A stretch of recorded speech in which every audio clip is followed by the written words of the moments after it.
ಜೀವನಕ್ಕಾಗಿ ನಾನಾ ವೇಷ, ಉತ್ತಮ ಸಮಾಜಕ್ಕಾಗಿ, ಸತ್ಯಕ್ಕಾಗಿ, ನ್ಯಾಯಕ್ಕಾಗಿ, ಗುಪ್ತ ಮಾಹಿತಿಗಾಗಿ, ನೋವಿಗಾಗಿ, ನಲಿವಿಗಾಗಿ ಈ ಮಾರುವೇಷ.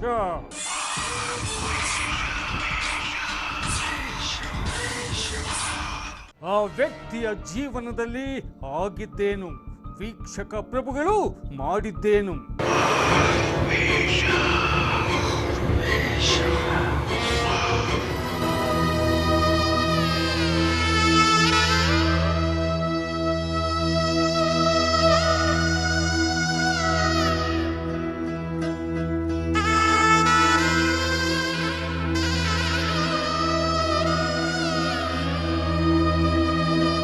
ಕಳೆದ ಎಪಿಸೋಡ್ನಲ್ಲಿ ಕಲಬುರ್ಗಿಯ ನಿವಾಸಿ ಸಿದ್ದಾರೂಢ್ ಕೊಹಿನೂರ್ ಅವರ ದಾರುಣ ಸ್ಥಿತಿಯನ್ನು ಬಿತ್ತರಿಸಲಾಗಿತ್ತು.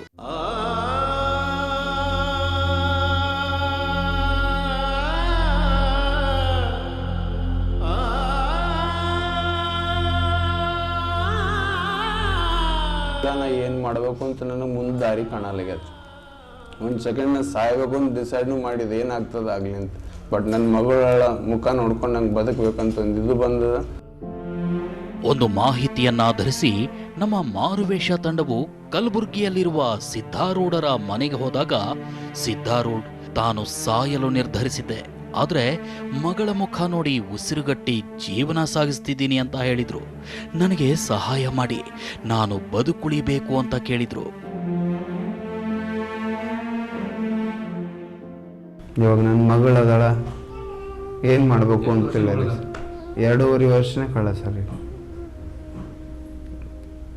ಏನು ಮಾಡಬೇಕು ಅಂತೇಳಿ ಒಟ್ಟು ದಾರಿ ಕಾಣಲಿಗೆ ಸರ್. ನಾನು ಸಾಲಿ ಕರ್ಕೊಂಡು ಹೋಗಲ್ಲ ಸರ್. ಅವಳಿಗೆ ಬರೇ ಇಲ್ಲಿಂದ ಒಂದು ಪೆನ್ ಇಸ್ಕೊಡೋಕ್ಕೂ ನನ್ನ ಹತ್ರ ದುಡ್ಡಿಲ್ಲ.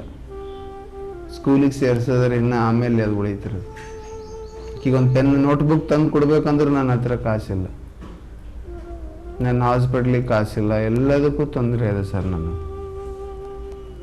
ಅದಕ್ಕೆ ನನಗೆಲ್ಲರೂ ನನಗೆ ಸಹಾಯ ಮಾಡಬೇಕು ಅಂತೇಳಿ ಎಲ್ಲರಿಗೂ ಬೇಡ್ಕೊಳ್ಳುತ್ತೀನಿ ಸರ್. ಕಲಬುರ್ಗಿಯ ಸಿದ್ದಾರೂಢ್ ಸಹಾಯವನ್ನ ಯಾಚಿಸ್ತಿರೋದು ಯಾಕೆ, ಇವರ ಇಂಥ ಸ್ಥಿತಿಗೆ ಕಾರಣವೇನು ಅನ್ನೋದರ ಬಗ್ಗೆ ಸ್ವಲ್ಪ ವಿವರ ಇಲ್ಲಿದೆ ನೋಡಿ. ಆಳಂದ ತಾಲೂಕಿನ ಒಂದು ಕುಗ್ರಾಮದಿಂದ ಕಲಬುರ್ಗಿಗೆ ಬಂದು ಒಂದು ಪೆಟ್ರೋಲ್ ಬಂಕ್ನಲ್ಲಿ ಕೆಲಸ ಮಾಡಲು ನಿಂತ ಸಿದ್ದಾರೂಢ್ ತಮ್ಮಲ್ಲಿನ ನಿಷ್ಠೆ ಹಾಗೂ ಶ್ರದ್ಧೆಯ ಪ್ರತಿಫಲದಿಂದಾಗಿ ಪೆಟ್ರೋಲ್ ಬಂಕ್ ಕ್ಯಾಶಿಯರ್ ಆದ್ರು.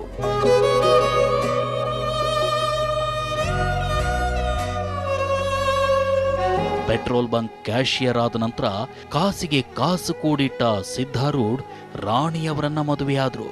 ಮದುವೆಯಾದ ನಂತರ ಒಂದು ಮನೆ ಮಾಡಿ ಖುಷಿಯೊಂದಿಗೆ ಜೀವನ ಸಾಗಿಸ್ತಾ ಇದ್ದ ಸಿದ್ದಾರೂಢ್ ದಂಪತಿಗೆ ಒಂದು ಹೆಣ್ಣು ಮಗುವಾಯಿತು. ಸಂತಸ ಮತ್ತಷ್ಟು ಹೆಚ್ಚಾಯಿತು.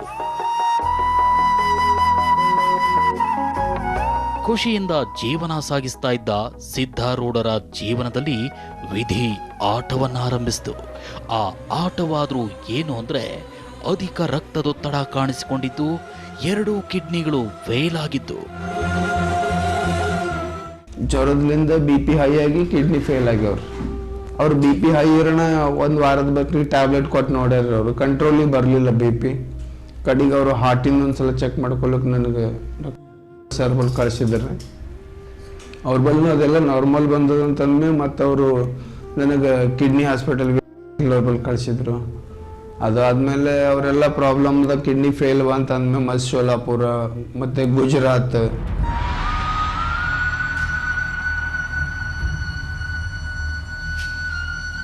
ಕಿಡ್ನಿ ಫೇಲ್ ಆದ ನಂತರ ಕೂಡಿಟ್ಟ ಅಲ್ಪ ಸ್ವಲ್ಪ ಹಣವನ್ನೆಲ್ಲ ಖರ್ಚು ಮಾಡಿ ಔಷಧೋಪಚಾರ ಮಾಡಲಾಯಿತು. ಆಯುರ್ವೇದಿಕ್ ಮೆಡಿಸಿನ್ ಸಹ ತೆಗೆದುಕೊಂಡೆ.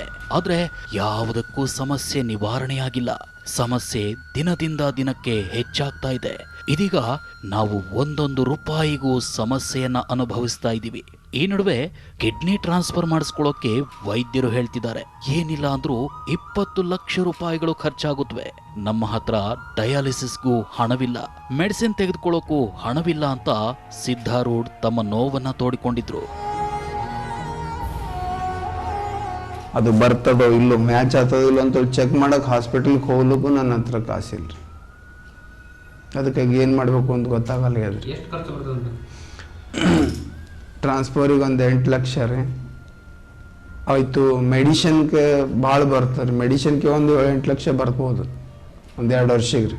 ಇವ್ರದ್ದೆಲ್ಲ ನೋಡಿ ಕಿಡ್ನಿ ಫೇಲ್ ಆಗ ಈಗ ನಾ ಕೊಡ್ತೀನಿ ಅಂತ ಹೇಳಿ ರೆಡಿ ಆಗೀನಿ ಸರ್. ಒಂದು ಕಿಡ್ನಿ ಮೇಲೆ ಇರ್ತಾರಂತ ಹೇಳಿ ಹೇಳ್ಯಾರ್ರಿ ಸರ್ ಡಾಕ್ಟ್ರ್.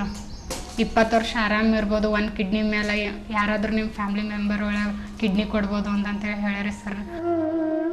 ಮಡದಿ ರಾಣಿಯವರು ಪತಿಗೆ ಕಿಡ್ನಿ ಕೊಡಲು ಸಿದ್ಧರಿದ್ದಾರೆ. ಆದ್ರೆ ಚೆಕ್ ಮಾಡ್ಕೊಳ್ಳೋಕೆ ಹಣವಿಲ್ಲ. ಅದು ಮ್ಯಾಚ್ ಆಗುತ್ತೋ ಇಲ್ವೋ ಗೊತ್ತಿಲ್ಲ ಸಾರ್ ಅನ್ನೋ ಮಾತು ಸಿದ್ಧಾರೂಢರವರದ್ದು. ಈ ಕಿಡ್ನಿ ಕೊಡ್ತೀರಿ, ನಿಮ್ಮ ಮಿಸ್ಸಸ್ ಡೊನೇಟ್ ಮಾಡ್ಲತ್ತಾರ, ಡೊನೇಟ್ ಮಾಡೋದಕ್ಕೆ ಅದು ಚೆಕ್ ಮಾಡಿ ನಾ ಹಾಸ್ಪಿಟ್ಲಿಗೆ ಹೋಗ್ಬೇಕು ಅಂದ್ರೆ ದುಡ್ಡಿಲ್ಲ ನಮ್ಮಲ್ಲಿ. ಅದು ಮ್ಯಾಚ್ ಆಗ್ತದೋ ಇಲ್ಲೋ ಗೊತ್ತಿಲ್ಲ. ಅದೇ ಕೋಶ್ ಪ್ರಯತ್ನದೊಳಗಿದ್ದೀವಿ ಸರ್. ಸಾರ್, ನಾವು 1 ರೂಪಾಯಿಗೂ ಕಷ್ಟಪಡ್ತಿದ್ದೀವಿ. ಮಾತ್ರೆ ತೆಗೆದುಕೊಳ್ಳೋಕ್ಕೂ ನಮ್ಮ ಬಳಿ 10 ರೂಪಾಯಿ ಇಲ್ಲ. ಇನ್ನು ಡಯಾಲಿಸಿಸ್ ಮಾತೆಲ್ಲಿ ಅಂತ ರೋಧಿಸ್ತಾ ಇರುವ ಈ ಕುಟುಂಬದ ದಾರುಣ ಸ್ಥಿತಿಯನ್ನ ಮಾರುವೇಷ ಕಾರ್ಯಕ್ರಮದಲ್ಲಿ ಬಿತ್ತರಿಸಲಾಯಿತು. ಸಿದ್ಧಾರೂಢರ ಅಕೌಂಟ್ ವಿವರಗಳನ್ನ ನೀಡಲಾಗಿತ್ತು. ಸಿದ್ಧಾರೂಢರ ದಾರುಣ ಸ್ಥಿತಿಯನ್ನ ಮಾರುವೇಷ ಕಾರ್ಯಕ್ರಮದಲ್ಲಿ ಬಿತ್ತರಿಸಿದ ನಂತರ ವೀಕ್ಷಕರು ರಾಜ್ಯದ ನಾನಾ ಭಾಗಗಳಿಂದ ಫೋನ್ ಕರೆ ಮಾಡಿ ಸಿದ್ಧಾರೂಢರಲ್ಲಿ ಧೈರ್ಯವನ್ನ ತುಂಬಿದ್ರು. ನಮ್ಮ ಕೈಲಾದಷ್ಟು ಸಹಾಯವನ್ನ ನಾವು ಮಾಡ್ತೀವಿ ಅಂತ ಹೇಳಿದ್ರು. ಸಿದ್ಧಾರೂಢರಲ್ಲಿ ಧೈರ್ಯವನ್ನ ತುಂಬಿದ ವೀಕ್ಷಕ ಪ್ರಭುಗಳು ಆನ್ಲೈನ್ ಮೂಲಕ ಹಣ ಸಂದಾಯ ಮಾಡಲು ನಿಂತರು.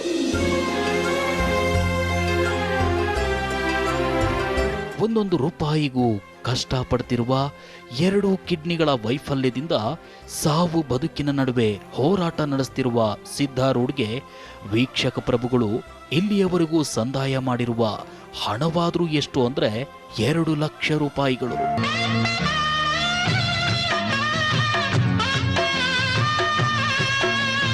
ನಮ್ಮ ಕಲಬುರ್ಗಿ ವರದಿಗಾರ ಸಂಜಯ್ ರವರು ಕ್ಯಾಮ್ರಾಮನ್ ವಿಜಯ್ ರವರೊಂದಿಗೆ ಸಿದ್ಧಾರೂಢರ ಮನೆಗೆ ಹೋಗಿ ಕಾರ್ಯಕ್ರಮ ಪ್ರಸಾರವಾದ ನಂತರದ ಬದಲಾವಣೆಯನ್ನ ವಿಚಾರಿಸಿದಾಗ, ಟಿವಿ ನೈನ್ ವತಿಯಿಂದ ನಮಗೆ ಭಾಳ ದೊಡ್ಡ ಹೆಲ್ಪ್ ಆಗ್ಯದ ಇದೊಂದು. ಯಾಕಂದ್ರೆ ಈಗ ನಮಗೆ ಬದುಕಬೇಕೆಂಬುದೊಂದು ಹುಮ್ಮಸ್ಸು ಬಂದಂಗೆ ಆಗ್ಯದ. ಯಾಕಂದ್ರೆ ಒಂದು ಟೈಮ್ದಾಗ 1 ರೂಪಾಯಿನೂ ಇದ್ದಿದ್ದಿಲ್ಲ ನಂಬಲ್ಲಿ. ಅಷ್ಟು ಕಷ್ಟಪಟ್ಟು ಕಿಸಿಂದ್ರೆ ಭಾಳ ತ್ರಾಸಾಗಿತ್ತು ನಮ್ಗೆ. ಹೆಂಗೆ ಮಾಡಬೇಕು, 1 ರೂಪಾಯಿಲಿಂದ ಆಟೋಗೆ ಹೋಗ್ಲಿಕ್ಕೂ ನಮ್ಮ ಹತ್ರ ದುಡ್ಡು ಇದ್ದಿದ್ದಿಲ್ಲ. ಹೆಂಗೆ ಮಾಡ್ಬೇಕಪ್ಪ, ಏನು ಮಾಡಬೇಕು ತಿಳಿಯಲಾಗ್ಯದ. ಒಂದು ಮೆಡಿಷನ್ ತೊಗೊಳಕ್ಕೆ ದುಡ್ಡು ಇದ್ದಿದ್ದಿಲ್ಲ. ಇವತ್ತಿನ ಡೇಟ್ನಾಗ ನನಗೆ ಒಂದು ಮೆಡಿಷನ್ ತರ್ಲಿಕ್ಕೂ ನನಗೆ ಧೈರ್ಯ ಬಂದದ. ಒಂದು ಹಾಸ್ಪಿಟ್ಲಿಗೆ ಹೋಗಿಸಿಂದ ಒಂದು ಡಯಾಲಿಸಿಸ್ ಮಾಡ್ಕೊಳ್ಳೋಕ್ಕೂ ನಂಗೆ ಒಂದು ಧೈರ್ಯ ಬಂದದ. ಈಗ ಸದ್ಯ ದುಡ್ಡು ನನ್ನ ಹತ್ರ ಒಂದು 2 ಲಕ್ಷ ರೂಪಾಯಿ ಬಂದವ ಈಗ ಅಕೌಂಟಿಗೆ. ಟಿವಿ ನೈನ್ನ 2 ಕೈ ಮುಗಿದು ಧನ್ಯವಾದಗಳು ಹೇಳ್ತೀನಿ ಸರ್ ಅವ್ರಿಗೆ. ಕಿರಾಣಿ ದುಕಾನ್ಲಿಂದ ಒಂದು ಏನಾದರೂ ತರಬೇಕು ಅಂದರೂ ನಮ್ಮ ಹತ್ರ 1 ರೂಪಾಯಿ ಇದ್ದಿದ್ದಿಲ್ಲ. ಈಗ ಆಲ್ರೆಡಿ ನನ್ನ ಅಕೌಂಟ್ ಒಳಗೆ 2 ಲಕ್ಷ ಚಿಲ್ಲರೆನೂ ಬಂದಂಗೆ ಆಗಿದೆ. ನನಗೀಗ ಬಂದು 1/2 an hour ಒಳಗಡೆ ನನ್ನ ಅಕೌಂಟಿಗೆ 1 ಲಕ್ಷ ರೂಪಾಯಿ ಜಮಾ ಆಗಿದೆ ಸರ್. ಫಸ್ಟ್ ಡೇ 21ನೇ ತಾರೀಕು ಬೆಳಗ್ಗೆ 10 ಗಂಟೆಗೆ ಜಮಾ ಆಗಿದೆ ಸರ್. ಆಮೇಲೆ ಮರುದಿವ್ಸನೇ ಸರ್ 2:30 ಗಂಟೆಗೆ ಮತ್ತೆ ಒಂದು ಸಲ ಸರ್ ಪ್ರೋಗ್ರಾಮ್ ಕೊಟ್ಟಿದ್ದರು. ಮತ್ತು ಆ ಕ್ಷಣದಲ್ಲೇ ನನಗೆ 60-70 ಸಾವಿರ ರೂಪಾಯಿ ಇನ್ನು ವಿತಿನ್ 1/2 an hour ಒಳಗಡೆ ನನ್ನ ಅಕೌಂಟಿಗೆ ಕ್ರೆಡಿಟ್ ಜಮಾ ಆಗಿದೆ ಸರ್ ದುಡ್ಡು. ಎಲ್ಲ ದಾನಿಗಳಿಗೆ ನಾವು ಒಂದೇ ಹೇಳೋದು ಸರ್, ಧನ್ಯವಾದಗಳು. ದೇವ್ರನ್ನ ಮತ್ತೆ ನಿಮ್ಗೆ ಇನ್ನೂ ಶಕ್ತಿ ಕೊಡಲಿ, ದಾನ ಮಾಡೋಂಥ ಶಕ್ತಿ ಕೊಡಲಿ. ನಿಮಗೆ ದೇವರೆಲ್ಲ ಆಯುಷ್ ಆರೋಗ್ಯ ಕೊಟ್ಟು ಎಲ್ಲ ಕೊಟ್ಟು ಕಾಪಾಡಲಿ. ಬಟ್ ನನಗೂ ಒಂದು ಹೆಲ್ಪ್ ಮಾಡಿರಿ. ಬಟ್ ನಾನು ಸಾಯೋವರೆಗೂ ನಿಮಗೆ ಚಿರಋಣಿಯಾಗಿರ್ತೀನಿ ಸರ್. ಬಂದಿರುವ ಹಣದಿಂದ ಸಿದ್ಧಾರೂಢ್ ಇದೀಗ ಡಯಾಲಿಸಿಸ್ ಮಾಡಿಸಿಕೊಳ್ತಿದ್ದಾರೆ. ಕಿಡ್ನಿ ದಾನ ಮಾಡೋಕ್ ಮುಂದಾಗಿರೋ ಮಡದಿ ರಾಣಿಯವರಿಗೆ ಪರೀಕ್ಷೆ ಮಾಡಿಸಲು ಮುಂದಾಗಿದ್ದಾರೆ. ನೆರವಿಗೆ ನಿಂತ TV9 ಮಾರುವೇಷ ಕಾರ್ಯಕ್ರಮವನ್ನ ವೀಕ್ಷಕ ಪ್ರಭುಗಳನ್ನ ಮತ್ತೆ ಮತ್ತೆ ನೆನೆಯುತ್ತಿದ್ದಾರೆ.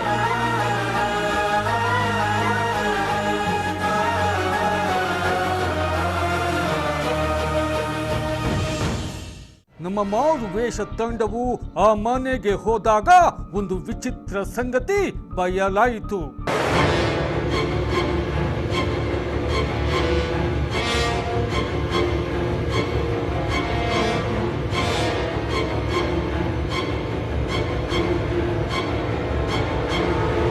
ನಮ್ಮ ಮಾರುವೇಷ ತಂಡವು ಒಂದು ಮಾಹಿತಿಯನ್ನಾಧರಿಸಿ ಬೆಂಗಳೂರಿನ ಗ್ರಾಮಾಂತರ ಜಿಲ್ಲೆಯಲ್ಲಿರುವ ಹೊಸಕೋಟೆ ತಾಲೂಕಿನಲ್ಲಿರುವ ಜೋಡಿ ಗ್ರಾಮವಾದ ಕಾರಳ್ಳಿ ಯಶವಂತಪುರ ಗ್ರಾಮಕ್ಕೆ ಹೋಯಿತು.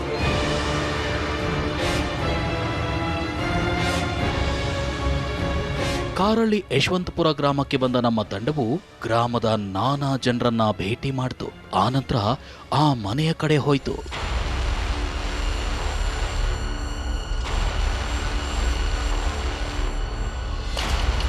ನಮಗೆ ಮೊದಲಿಗೆ ಸಿಕ್ಕಂತಹ ಮಾಹಿತಿಯ ಪ್ರಕಾರ, ಗ್ರಾಮಸ್ಥರ ಪ್ರಕಾರ ಆ ಮನೆಯಲ್ಲಿ ವಾಸವಾಗಿದೆ ಒಂದು ಪುಟ್ಟ ಕುಟುಂಬ. ಗಂಡ, ಹೆಂಡತಿ, ಒಂದು ಹೆಣ್ಣು ಮಗು.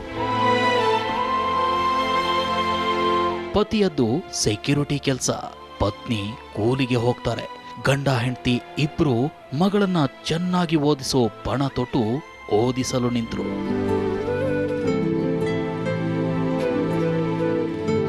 ತಂದೆ ತಾಯಿಯ ಇಚ್ಛೆಯನ್ನರಿತ, ಅವರ ಸಂಕಲ್ಪವನ್ನ ಅರಿತ ಮಗಳು ಚೆನ್ನಾಗಿ ಓದಲು ನಿಂತಳು. ವರ್ಷಗಳು ಉರುಳಿದವು.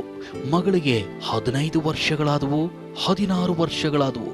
ಮಗಳು SSLC ಪರೀಕ್ಷೆಯಲ್ಲಿ ಉತ್ತಮ ಅಂಕಗಳನ್ನ ಪಡೆದು ತಂದೆ ತಾಯಿಗೆ ಒಳ್ಳೆಯ ಹೆಸರನ್ನ ತಂದ್ಲು.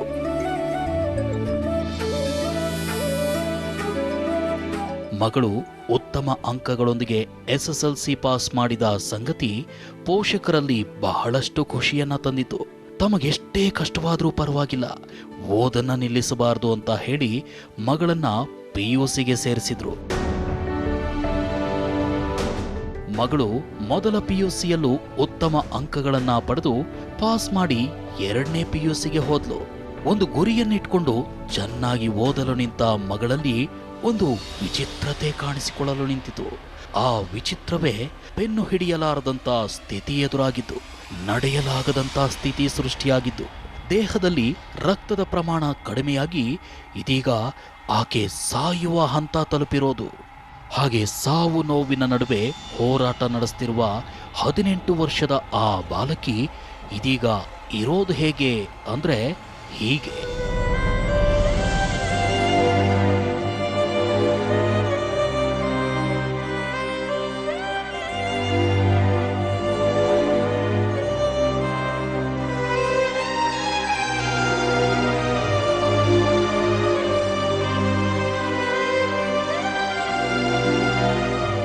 ಇಷ್ಟು ಸಮಯ 18 ವರ್ಷದ ಬಾಲಕಿಯ ಬಗ್ಗೆ ಹೇಳ್ತಿದ್ದ ನೀವು ಇದ್ಯಾಕೆ ಒಂದು ಮಗುವನ್ನು ತೋರಿಸ್ತಾ ಇದ್ದೀರಾ ಅನ್ನೋ ಪ್ರಶ್ನೆ ನಿಮ್ಮಲ್ಲಿ ಮೂಡಬಹುದು. ಇಂತಹ ಪ್ರಶ್ನೆಗಳಿಗೆ ಉತ್ತರ 18 ವರ್ಷಗಳ ಆ ಬಾಲಕಿಯೇ ಈ ಬಾಲಕಿ. ಸಾವು ಬದುಕಿನ ನಡುವೆ ಹೋರಾಟ ನಡೆಸ್ತಿರುವ ಈಕೆಗೆ ಇದೀಗ 18 ವರ್ಷಗಳು. ಇದೀಗ ಒಂದೊಂದು ಕ್ಷಣವೂ ಯಾತನೆಯನ್ನ ಅನುಭವಿಸ್ತಾ ಇರುವ ಇನ್ನೂ ಪುಟ್ಟ ಮಗುವಿನಂತಿರುವ ಈಕೆಯ ಹೆಸರು ಶ್ರೀಶಾಂತಿ ಅಂತ. ತಂದೆಯ ಹೆಸರು ರಮೇಶ್, ತಾಯಿಯ ಹೆಸರು ರಾಧಾ ಅಂತ.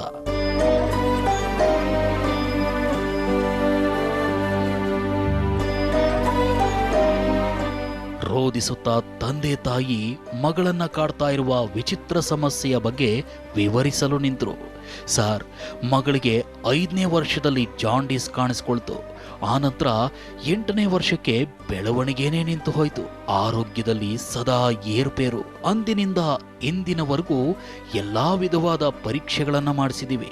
ಆದ್ರೆ ಸಮಸ್ಯೆ ಏನು ಅಂತ ಯಾರಿಂದಲೂ ಕಂಡು ಹಿಡಿಯೋಕ್ಕಾಗಿಲ್ಲ ಸಾರ್ ಅನ್ನೋದು. 18 ವರ್ಷದಿಂದ ತೋರಿಸ್ತಾ ಇದ್ದೀನಿ ಸರ್. ಏನು ಕಾಯಿಲೆ ಅಂತ ಈಗ ಮಗುಗೆ? ಸರ್ ಫಸ್ಟು ಜಾಂಡೀಸ್ ಅಂದರು, ಆಮೇಲೆ ಲಿವರ್ ಪ್ರಾಬ್ಲಮ್ ಅಂದರು. ಎಂಡೋಸ್ಕೋಪಿ 2 ಸರಿ ಮಾಡಿಸಿದ್ನಿ, ಲಿವರ್ ಬಯೋಸ್ಕೋಪಿ 2 ಸರಿ ಮಾಡಿಸಿದ್ನಿ, ಬೋನ್ ಮ್ಯಾರೋ 2 ಸರಿ ಮಾಡಿಸಿದ್ನಿ. ಯಾವುದು ಎಂಡೋಸ್ಕೋಪಿ ಅಂದ್ರಲ್ಲ, ಮೇಲೆ ಕೆಳಗಡೆ ಎಲ್ಲ ಕಡೆ ಮಾಡಿದ್ದಾರೆ. ಎಲ್ಲ ನಾರ್ಮಲ್ಲು, ಏನು ಪ್ರಾಬ್ಲಮ್ ಇಲ್ಲ ಅಂತ ಹೇಳ್ತಾರೆ.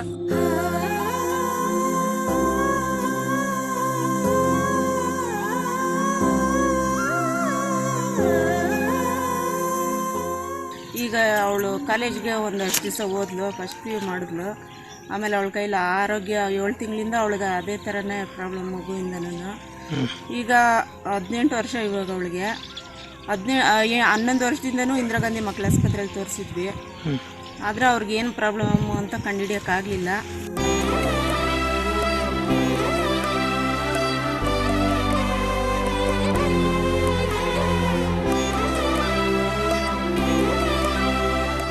ಆದರೆ ಮಗಳು ನೋಡಿದಾಗೆಲ್ಲ ಸ್ವಲ್ಪ ನೋವಾಗುತ್ತೆ ಸರ್. ಈಗ ವಯಸ್ಸಿನ ಮಕ್ಕಳೆಲ್ಲ ಸ್ಕೂಲ್ ಹೋಗ್ತಾರೆ ಸರ್.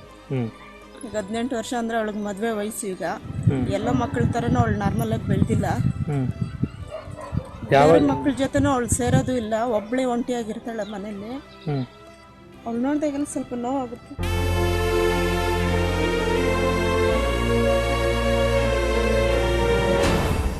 ಆರೋಗ್ಯ ಸಮಸ್ಯೆಯ ನಡುವೆ ಮಗಳು ಚೆನ್ನಾಗಿ ಓದ್ತಾ ಇದ್ಲು.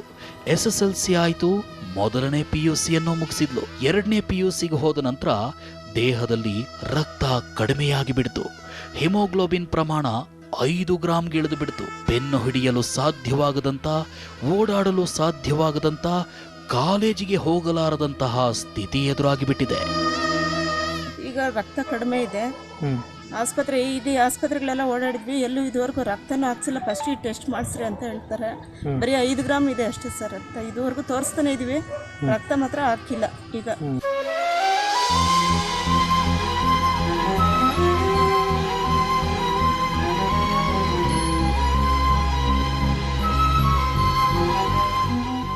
ಯಾಕೆ ರಕ್ತ ಕಡಿಮೆ ಆಗ್ತಾ ಇದೆ, ಬೆಳವಣಿಗೆ ಯಾಕೆ ಆಗ್ತಾ ಇದೆ ಅಂತ ಗೊತ್ತಿಲ್ಲ. ಈಗ ದಿನ ದಿನ ಮಗು ಏನು ಹೇಳುತ್ತೆ ನಿಮ್ಮ ತಾಯಿಯ ಮಗು? ಅವಳು ನೋವು ಅವಳಿಗೆ ಗೊತ್ತಾಗಬೇಕು ಸರ್. ನಿಮ್ಮ ಹತ್ರ ಹೇಳ್ಕೊಳ್ತಾಳೆ ಸರ್. ಅವಳು ಬರಿಬೇಕಾದ್ರೆ ಈಗೂ ಕಳಿಸ್ಬೇಕಂತ ಆಸೆ, ಓದ್ಲಿ ಏನಾದರೂ ಅವಳ ಜೀವನಕ್ಕೆ ಹೆಲ್ಪ್ ಆಗ್ತದೆ ಅಂತ ಅಂದ್ಬಿಟ್ಟು. ಆದರೆ ಅವಳು ಬರೆಯೋಕೆ ಓದೋಕೆ ಕಷ್ಟ ಆಗ್ತಾ ಇದೆ ಸರ್. ಸೆಕ್ಯೂರಿಟಿ ಕೆಲಸ ಮಾಡಿಕೊಂಡು ಮನೆಯನ್ನ ನಿರ್ವಹಿಸ್ತಾ ಇರುವ ತಂದೆ ರಮೇಶ್ ಹಾಗೂ ಕೂಲಿ ಕೆಲಸ ಮಾಡ್ತಿರುವ ರಾಧಾ ಮಗಳ ಆಸ್ಪತ್ರೆ ಖರ್ಚಿಗಾಗಿ ಇದ್ದ ಒಡವೆಗಳನ್ನೆಲ್ಲ ಮಾರಿಬಿಟ್ಟಿದ್ದಾರೆ. 17ನೇ ವಯಸ್ಸಿನವರೆಗೂ ಇಂದಿರಾ ಗಾಂಧಿ ಮಕ್ಕಳ ಆಸ್ಪತ್ರೆಯಲ್ಲಿ ತೋರಿಸ್ತಾ ಇದ್ವಿ. ಆಕೆಗೆ 17 ತುಂಬಿದ ನಂತರ ಆ ಸವಲತ್ತು ನಿಂತು ಹೋಯಿತು. ಒಂದು ಪರೀಕ್ಷೆಗಾಗಿ ಅವರು ಆ ಒಂದು ಖಾಸಗಿ ಆಸ್ಪತ್ರೆಯನ್ನ ಸೂಚಿಸಿದ್ರು. ಆ ಪರೀಕ್ಷೆಯನ್ನ ಮಾಡಿಸಿದ್ರೆ ಸಮಸ್ಯೆಗೆ ಮೂಲ ತಿಳಿಯುತ್ತೆ ಅಂತ ಹೇಳಿದ್ದಾರೆ. ಆದರೆ ಆ ಪರೀಕ್ಷೆಗೆ 50,000 ರೂಪಾಯಿಗಳಿಲ್ಲದೆ ನಾವು ಯಾತನೆಯನ್ನ ಅನುಭವಿಸ್ತಾ ಇದ್ದೀವಿ ಅನ್ನೋ ಮಾತು ತಂದೆ ರಮೇಶ್ ರವರದ್ದು. ಅವ್ರು ಹೇಳಿದ್ದೆಲ್ಲ ಟೆಸ್ಟ್ಗಳು ಮಾಡಿಸಿದ್ನಿ, ಎಲ್ಲ ರಿಪೋರ್ಟ್ಸು ಇದೆ. ಆದರೆ ಇದೊಂದು ಮಾಡಿಸಿದ್ರೆ ಗೊತ್ತಾದ ಅಂತ ಹೇಳ್ತಾರೆ. ಬರೀ ಟೆಸ್ಟ್ಗೆ 50,000? ಬರೀ ಟೆಸ್ಟ್ಗೆ 50,000 ಅಂತಾರೆ. ನಮ್ಮ ಹತ್ರ ಅಷ್ಟೊಂದು ಅಮೌಂಟ್ ಇಲ್ಲ. ಟ್ರೀಟ್ಮೆಂಟ್ಗೆ ಎಷ್ಟು ಆಗ್ತದ ಗೊತ್ತಿಲ್ಲ. ಈವರೆಗೆ ಎಷ್ಟು ಸಲ ಮಾಡಿದ್ದೀರಾ ಸರ್? ಒಂದು 2-2.5 ಲಕ್ಷ ಮಾಡಿದ್ವಿ. ಆ ಒಂದು ಪರೀಕ್ಷೆ ಮಾಡಿಸಲು ಹಣವಿಲ್ಲದೆ, ಹೆಚ್ಚಿನ ಚಿಕಿತ್ಸೆಗೆ ಹಣವಿಲ್ಲದೆ ಮನೆಯಲ್ಲೇ ಸಾವು ಬದುಕಿನ ನಡುವೆ ಹೋರಾಟ ನಡೆಸ್ತಿರುವ ಮಗಳು ಶ್ರೀಶಾಂತಿ ತನ್ನನ್ನ ಪ್ರತಿಕ್ಷಣ ಹಿಂಸಿಸ್ತಾ ಇರುವ ನೋವನ್ನ ಹೇಳಿಕೊಂಡ್ರು. ಸ್ಕೂಲ್ಗೆ ಹೋಗ್ತಾ ಇದ್ದೆ, 3 ತಿಂಗಳು ಹೋದೆ. ಆಮೇಲೆ ಹುಷಾರಿಂದಿರ ಆಗೋದು ಬಿಟ್ಬಿಟ್ಟೆ. ನಮ್ಮ ಫ್ರೆಂಡ್ಸ್ ಎಲ್ಲ ಹೋಗ್ತಾರೆ ಇವಾಗ. ನಮ್ಮಪ್ಪ ನಮ್ಮಮ್ಮ ತುಂಬ ಕಷ್ಟಪಡ್ತಾರೆ.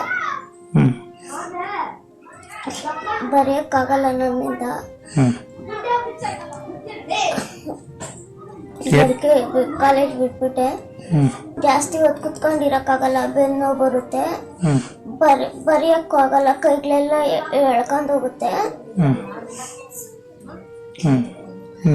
ಆಮೇಲೆ ಓಡಾಡಕ್ಕಾಗಲ್ಲ, ಸುಸ್ತಾಗುತ್ತೆ.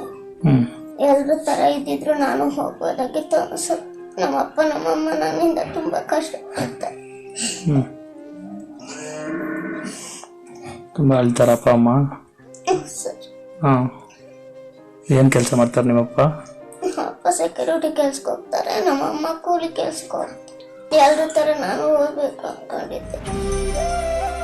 ಮಗಳಿಗೆ ಬೇಗ ಚೇತರಿಸಿಕೊಳ್ಳುವ ಆಸೆ, ಮತ್ತೆ ಕಾಲೇಜಿಗೆ ಹೋಗುವ ಆಸೆ.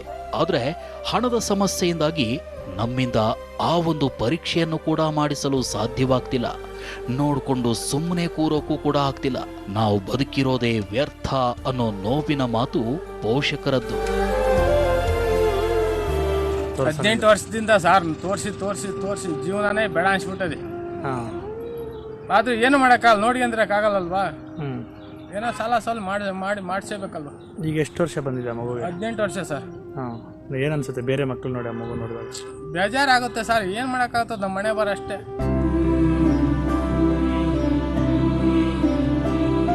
ಮಗಳ ಯಾತನೆಯನ್ನ ಪೋಷಕರಿಂದ ನೋಡಲು ಸಾಧ್ಯವಾಗ್ತಿಲ್ಲ.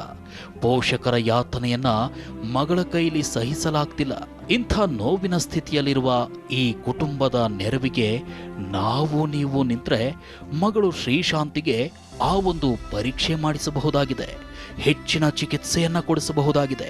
ಮತ್ತೆ ಶ್ರೀಶಾಂತಿ ಕಾಲೇಜಿಗೆ ಹೋಗಿ ತನ್ನ ಕಾಲ ಮೇಲೆ ತಾನು ನಿಲ್ಲಬಹುದಾಗಿದೆ. ಇವರ ನೆರವಿಗೆ ನಿಲ್ಲಲು ಬಯಸುವವರು ಮಗಳು ಶ್ರೀಶಾಂತಿಯ ಈ ಅಕೌಂಟ್ ನಂಬರ್ಗೆ ಹಣ ಸಂದಾಯ ಮಾಡಬಹುದಾಗಿದೆ. ಅಕೌಂಟ್ ವಿವರ ಈ ರೀತಿ ಇದೆ. Shrishanti YR account number 443111900142. IFSC code CNRB 0004431. Canara bank, Ittasandra Hindiganala branch, Hoskote taluk, Bangalore rural. Mobile number 7349189435.